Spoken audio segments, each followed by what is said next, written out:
ذنبه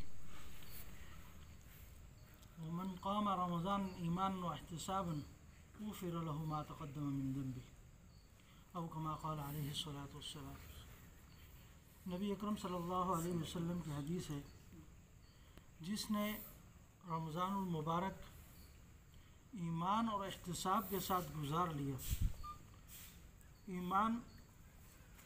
ایمان سے متعلق بات یہ ہے کہ پختہ ایمان کے ساتھ اس کے ایمان کے اندر کوئی کمی نہ ہو، اور دوسرا احتساباً کہ وہ اپنا محاسبہ کرتا رہا ہو، گناہوں سے بچتا رہا ہو،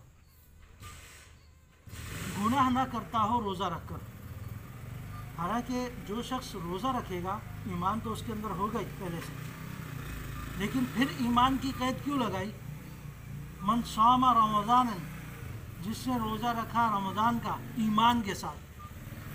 اب بات یہی ہے کہ ایک شخص جب روزہ رکھے گا تو وہ مسلمان ہوگا، ایمان اس کے پاس ہوگا، لیکن بتانے کا مقصد یہ ہے کہ ایمان، مجھے وہ والا ایمان چاہیے جو اللہ رب العزت کے یہاں مانا جاتا ہے۔ ایسا ایمان ہو کہ اس میں غلطیاں نہ ہوں، اس میں خطائیں نہ ہوں، اپنی طرف سے بچنے کی پوری کوشش ہو، وہ ایمان پختہ ہے۔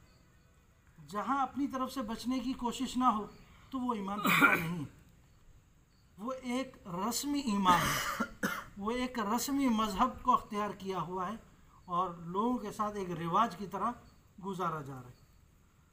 تو ایمان رواج کی طرح نہ ہو، ایک رسمی نہ ہو، بلکہ اللہ رب العزت کے ڈر کی وجہ سے اور اس سے گناہوں سے بچتے ہوئے۔ پھر دوسرے جز کے اندر فرمایا من قام رمضان ایمان و احتساب، جس نے تراویح کی نماز پڑھی اسی طرح مکمل ایمان کے ساتھ اور اپنے آپ کو گناہوں سے بچاتے، غفر لہ ما تقدم من ذنبہ، اس کے تمام گناہ معاف ہو جائیں گے جو آگے آنے والے ہیں، اس کے تمام گناہ معاف ہو جائیں گے جو اس نے پہلے کیے یا آگے آنے والے، سارے کے سارے اس کے معاف ہو جائیں گے۔ صغیرہ گناہ سارے کے سارے معاف ہو جائیں گے، کبائر کے لیے اس کو دعا کرنی ہوگی، اللہ کے حضور اپنے آپ کو معافی مانگنی ہوگی، پھر جا کر کبیرہ گناہ معاف ہوتے ہیں۔